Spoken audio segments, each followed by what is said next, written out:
अस्सलामुअलैकुम दोस्तों, आज हम आपको सरकार ख्वाजा गरीब नवाज रहमतुल्लाह अलैहि की जिंदगी का वो रूहानी वाक़या सुनाने जा रहे हैं जिसे सुनकर ईमान ताज़ा हो जाता है।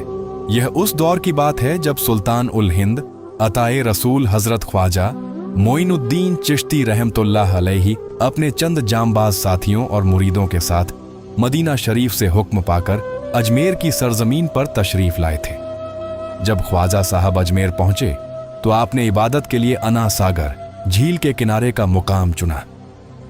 उस वक्त अजमेर में राजा पृथ्वीराज चौहान की हुकूमत थी। ख्वाजा साहब की नूरानी शख्सियत और आपके साथ आए दरवेशों का इबादत करना वहां के कुछ कट्टरपंथी लोगों को रास नहीं आया। उन्हें लगा कि ये सादा लिबास वाले फकीर हमारी सल्तनत के लिए खतरा बन सकते हैं। जब जुल्म की हदें पार कर दी गई थीं, राजा के सिपाहियों और वहां के पुजारियों ने मिलकर यह तय किया कि इन फकीरों को पानी के लिए परेशान किया जाए। उन्होंने हुक्म जारी कर दिया कि कोई भी मुसलमान अना सागर झील के पानी को हाथ नहीं लगाएगा। ख्वाजा साहब के मुरीद जब पानी लेने गए तो उनके साथ बदसलूकी की गई। उनके बर्तन तोड़ डांट दिए गए और उन्हें धक्के मारकर झील से दूर कर दिया गया। प्यास की तेजी बढ़ती जा रही थी। छोटे बच्चे और बुजुर्ग पानी की एक एक बूंद के लिए तड़पने लगे। जब यह खबर ख्वाजा गरीब नवाज की बारगाह में पहुंची तो आपके चेहरे पर गुस्सा नहीं बल्कि एक अजीब सी खामोशी और इत्मीनान था। आपने अपने सबसे वफादार खादिम को पास बुलाया और एक छोटा सा मिट्टी का कांसा उनके हाथ में दिया। दोस्तों, ख्वाजा साहब ने अपने चाहिते मुरीद से फरमाया, बेटा जाओ और अना सागर से कहना कि ख्वाजा ने एक कांसा पानी मांगा है।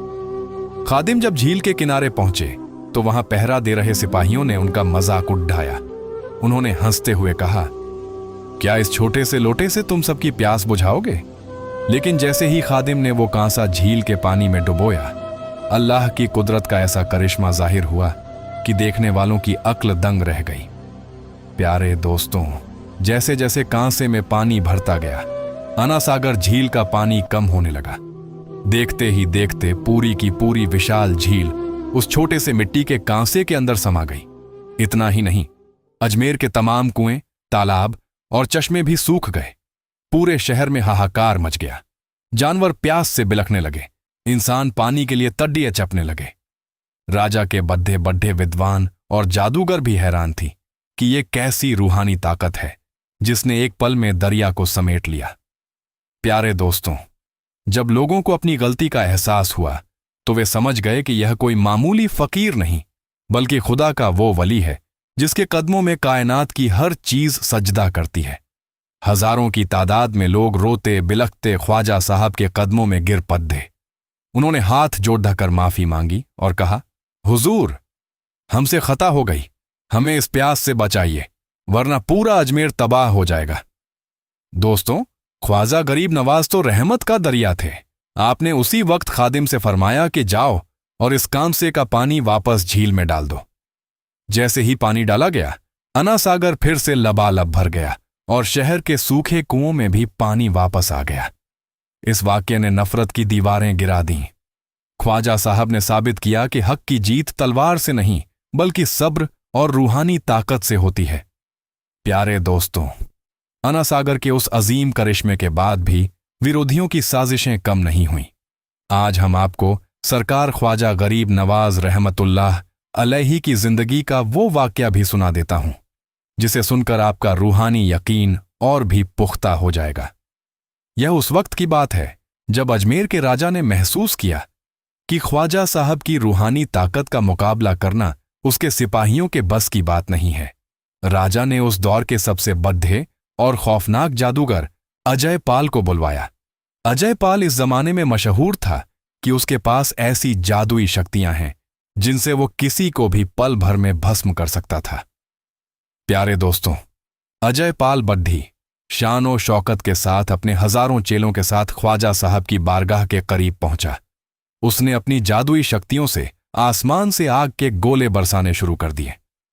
ख्वाजा साहब के मुरीद थोड़े परेशान हुए, लेकिन हुजूर गरीब नवाज इत्मीनान से अपनी जगह मुसल्ले पर बैठे रहे। आपने मुस्कुराकर अपनी लाठी से अपने आसपास एक घेरा खींच दिया। दोस्तों, वो आग के गोले उस घेरे के बाहर गिरकर ठंडे हो जाते, लेकिन अंदर बैठे किसी भी शख्स को आंच तक नहीं आई।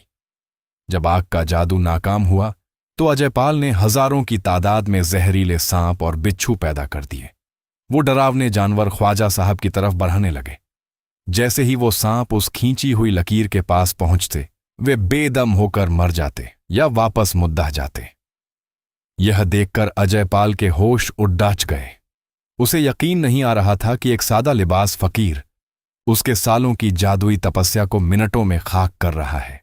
दोस्तों, अपनी हार देखकर अजयपाल गुस्से से पागल हो गया और उसने अपनी आखिरी जादुई चाल चली। वो अपनी हिरण की खाल पर बैठकर आसमान की तरफ उड़े डहने लगा। उसने सोचा कि वो ऊपर से हमला करेगा, लेकिन हमारे ख्वाजा तो कयामत तक हिंदुस्तान पर राज करने आए हैं। ख्वाजा साहब ने जब देखा कि यह शख्स अपनी जादुई उड्डान पर इतरा रहा है, तो आपने बड्ढे सादगी से अपनी खद्दाओं को इशारा किया।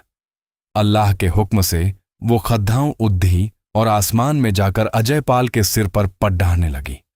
वो खद्दाओं उसे मार मार कर नीचे ले आई। प्यारे दोस्तों, जब अजयपाल जमीन पर गिरा तो उसका सारा घमंड मिट्टी में मिल चुका था। उसने देखा कि जिस फकीर को वो मामूली समझ रहा था, उसकी चप्पल के सामने भी उसका जादू फेल है। वो दौड़कर ख्वाजा साहब के कदमों में गिर पड्ढा और जार जार रोने लगा। उसने कहा, हुजूर, मुझे माफ कर दीजिए, मैंने खुदा के वली को पहचानने में गलती कर दी। दोस्तों, ख्वाजा गरीब नवाज ने अपनी दरियादिली दिखाई और उसे सीने से लगा लिया। अजयपाल ने उसी वक्त कलमा पढ़ा और इस्लाम कबूल कर लिया, जिसका नाम बाद में अब्दुल्ला रखा गया।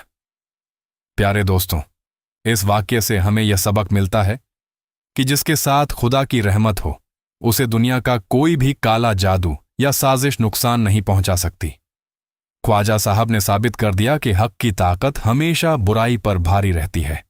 प्यारे दोस्तों, अगर तुम्हें यह वाकया ख्वाजा गरीबन नवाज का पसंद आया और तुम अल्लाह और उसके रसूल को मानने वाले हो, तो इस चैनल को सब्सक्राइब करो, और फेसबुक पर यह वीडियो देख रहे हो तो पेज को फॉलो कर लें। ख्वाजा साहब का यह करिश्मा हमें सिखाता है कि जो अल्लाह का हो जाता है, अल्लाह पूरी कायनात को उसका ताबेदार बना देता है। आज भी अजमेर शरीफ की हवाओं में वही सुकून और वही प्यार महसूस होता है जो ख्वाजा साहब ने सदियों पहले यहां बोया था।